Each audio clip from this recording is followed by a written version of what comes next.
Rerratic Studio presents Washington Black by E.S.I. Adujan. Please note that this is a summary.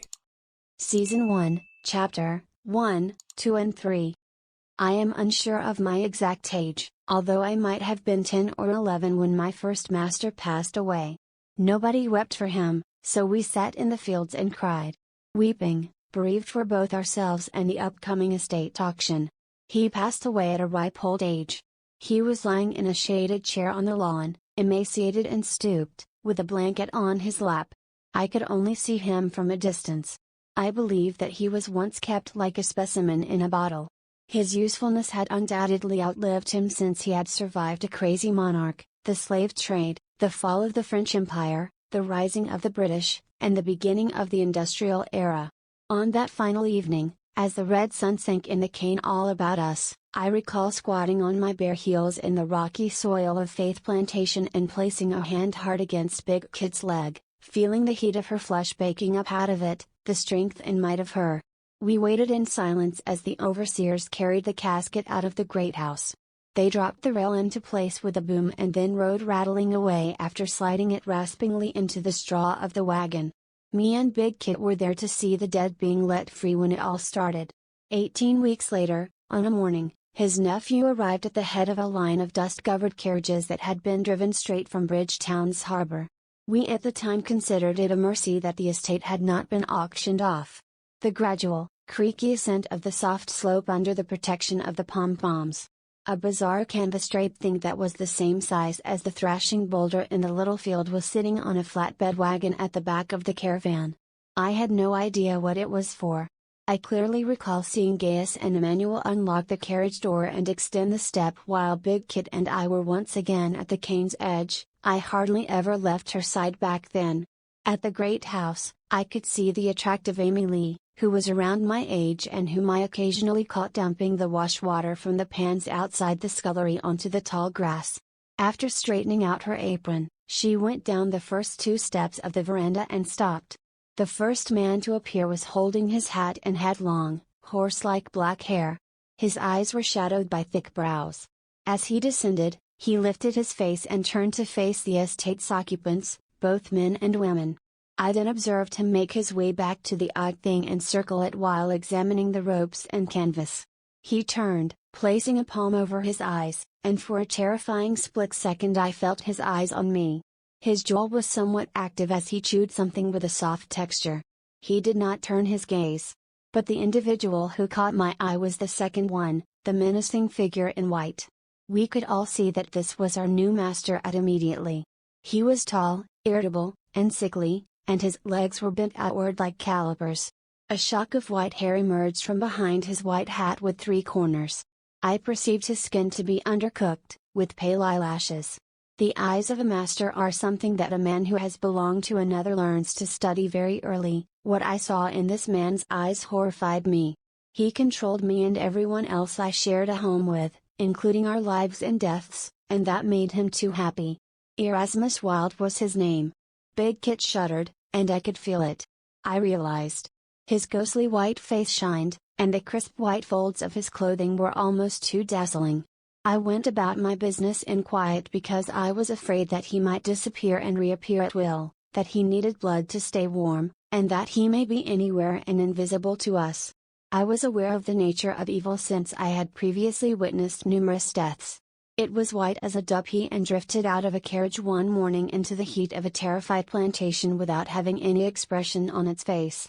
Big Kit made the decision to murder herself and me at that time, and I now feel she did it calmly and lovingly. Chapter 2. My whole childhood I had no one. The only person I knew in the cane was Big Kit. I both adored and despised her. I was around 5 years old when I offended the quarters woman and was sent to Kit's hut, a harsh dwelling beneath the dead palm tree. On my first night there, my dinner was taken, my wooden bowl was broken, and I was violently assaulted on the side of the head by a stranger, leaving me dazed and unable to hear.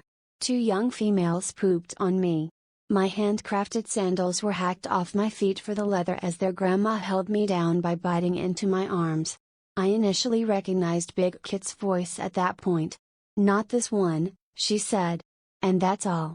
The elderly woman was then grabbed up by her hair and tossed aside by a massive charge of black energy that was enormous and unstoppable as a breaker as it flowed towards us. I sat there in terror.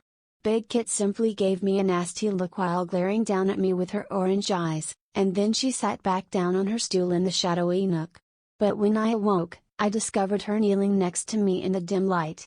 She drew lines on my hand and gave her dish of mash. She said, "You will have a wonderful huge life, kid.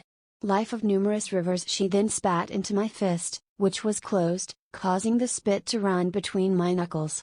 She remarked, beginning to giggle, "Right there is the first river." I cherished her. She was enormous and menacing, towering above everyone.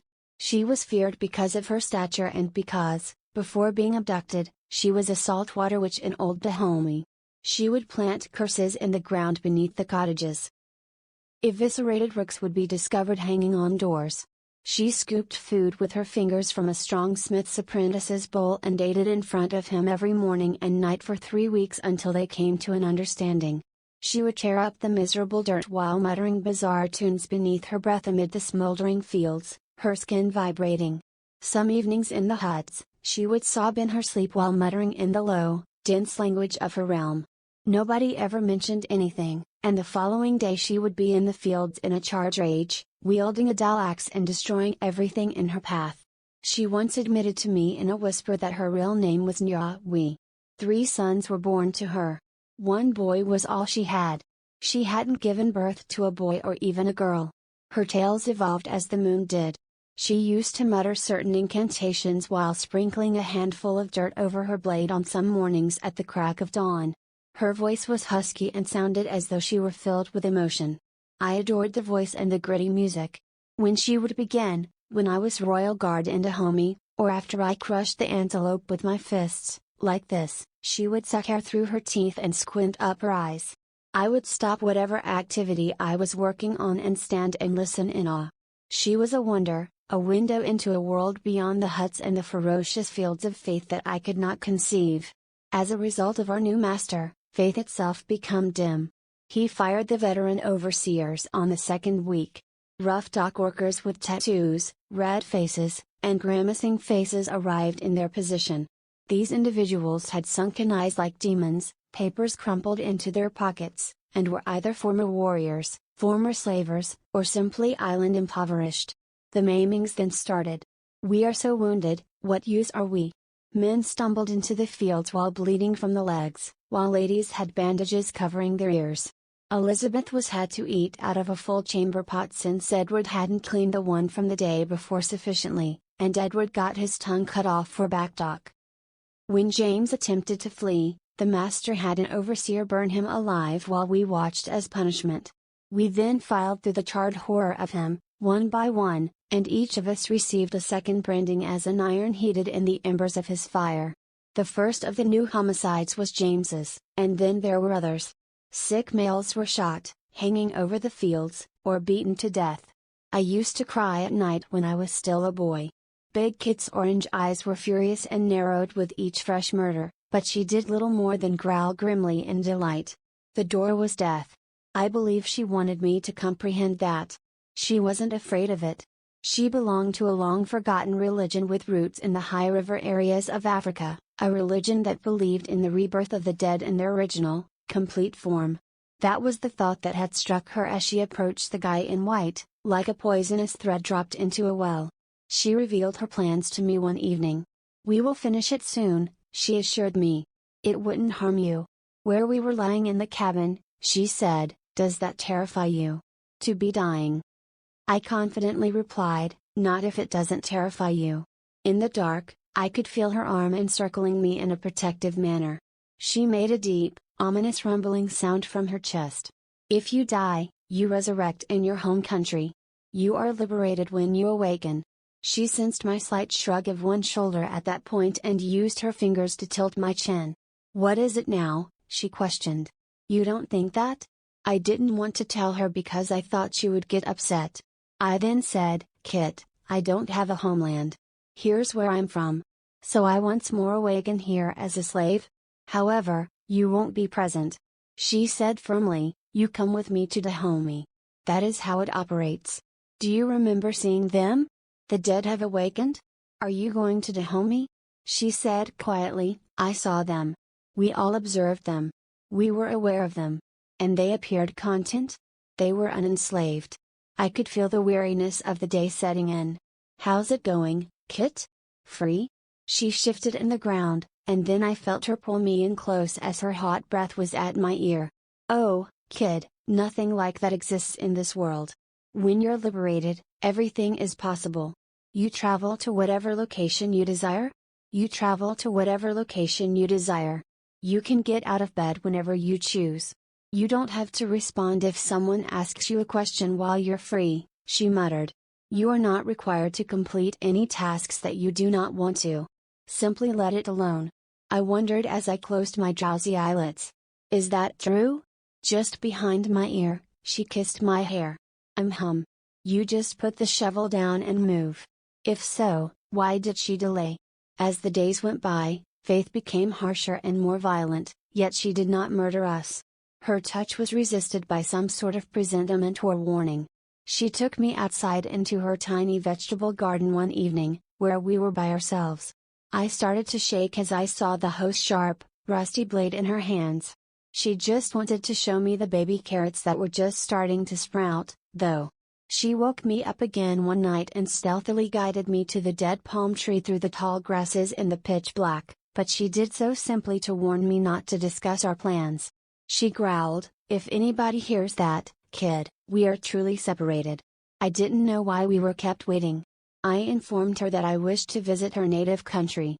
I yearned to roam free and Dahomey with her. She hushed to me and said, but kid, everything must be done correctly. In the right moonlight.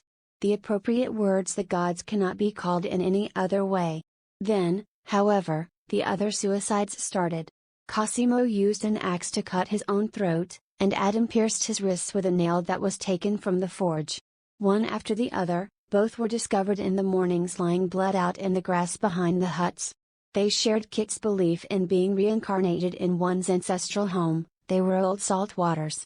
However, Erasmus Wilde himself came out among us after young William, who was born on the plantation, hanged himself in the laundry. He moved slowly across the lawns while wearing brilliant white clothing, an overseer following a short distance behind. The overseer was pushing a wheelbarrow while donning a tattered straw hat. A wooden post and a tangle of gray sacking were in the cradle of the barrow. They stopped just at the edge of the cane where we had gathered as they crossed the grass in the hot sun. The new master saw us while we were in the hot, brilliant air. His hands and face were covered with waxy, bloodless flesh, which I could make out. His eyes were a very piercing blue, and his lips were pink. He moved slowly along the row of our bodies, pausing to look at each of us individually. Big Kit was breathing erratically above me, and I could see that she was also terrified. I shivered as soon as I felt the master's scorching glare on me and immediately dropped my eyes. The atmosphere felt stale and sweaty. Then the white guy motioned to the overseer from behind him. The barrow's load was dumped on the earth when that man turned its handles. A murmur that sounded like wind swept across us. William's body was lying there in the mud in a pile of gray clothing. His eyes bulged, his tongue was black and projecting, and his face was rictus with anguish. After a few days had gone after his passing, his body was already exhibiting unusual behaviors. He appeared overweight and bloated, and his skin had turned mottled and spongy. Slowly, terror overcame me. When the master finally called out to us, his voice was cool, dry, and bored. Erasmus Wilde stated, "What you see here, this nigger, murdered himself. He murdered himself while he was my slave. Therefore, he has taken from me. He commits theft." He halted and clasped his hands behind his back. I realize that some of you think that after death, you'll be reincarnated in your original country. He appeared to be about to add more, but he suddenly became silent and made an abrupt turn to point to the overseer at the barrow. With a huge, curved skinner's knife in hand, the man was squatting over the body. He turned back and cradled William's chin in his calloused palm before starting to saw. We witnessed William's strange, dead droop as the head was severed from the body and heard the awful sound of moist flesh tearing and the crunch of bones. Standing up, The overseer held the severed head in each of his hands. He then returned to the barrow and removed the lengthy wooden pole. He forced William's head into the sharp end by hammering it into the hard ground. The master said, "No man can be reincarnated without his head. I'm going to do this to every single new suicide. Mark me. If you all keep killing yourself, none of you will ever see your country again. Allow your demises to occur spontaneously." I fixed my gaze on Kit. There was something in her face that I had not seen previously while she was staring at William's head on its spike and the bulge of its melting skin in the light. Despair. Chapter 3. However, it is not the start. I'll start again, just for the record. I have spent 18 years walking on this planet. I now possess my own individuality as a freeman. On that estate in Barbados, which was burnt by the heat, I was born in 1818. I was informed this. I had also heard that I was born in a chain cargo hold during a hasty transatlantic voyage on board an illegal Dutch ship. Fall of 1817 would have been at that time. In the second story, my mum passed away during the tough delivery. I did not favor one origin over another for years, but in my first years of freedom I started to have unusual dreams and visions, tall wooden palisades with stakes, and walls of dark jungle beyond. A gloomy break filled with naked men yoked together and stumbling across decayed floorboards. Was the slave fort at Anamabo the Gold Coast that I dreamed of? You question, how is that possible? What do you know about your own beginnings? Is your life really that different? The stories of our birth must all be taken on trust since, despite the fact that we are in them, we are not yet there. A field nigger, I was. Only my perspiration had any worth when I had cleared the cane. At the age of 2, I was using a hoe, weeding, gathering feed for the cows, and manually dumping excrement into cane holes. I was given a straw hat and a shovel in my 9th year, and I had been pleased to be accepted as a man. Father to me? I had never met my father. As he did for all of us, my first teacher gave me a name. I was given the name George Washington Black, or Wax, as I became known. He had mockingly said that he saw in me the beginning of a country, a warrior president, and a realm of sweetness and freedom. Naturally, all of this was done before my face was burned. Before I fled Barbados on a ship into the night sky, before I understood what it meant to be pursued for the reward on one's head. Prior to the white man's passing at my feet. Prior to meeting Titch.